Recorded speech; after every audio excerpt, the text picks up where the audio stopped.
আরব আমিরাত তাদের নাগরিকদের জন্য লেবানন ভ্রমণের উপর থেকে নিষেধাজ্ঞা তুলে নেওয়ার ঘোষণা দিয়েছে। 2 মাস আগে নিরাপত্তা উদ্বেগের কারণে এই নিষেধাজ্ঞা জারি করা হয়েছিল। মঙ্গলবার আল জাজিরার প্রতিবেদনে এ তথ্য জানানো হয়।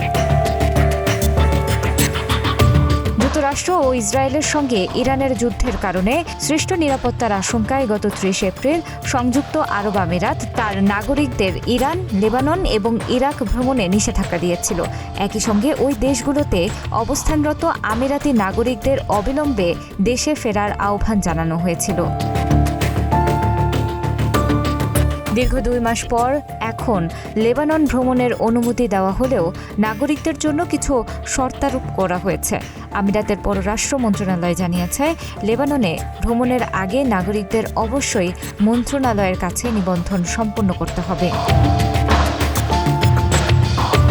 এদিকে লেবাননের উপর থেকে নিষেধাজ্ঞা সরিয়ে নেওয়া হলেও ইরান ও ইরাকের উপর ভ্রমণ নিষেধাজ্ঞা এখনও বহাল রয়েছে।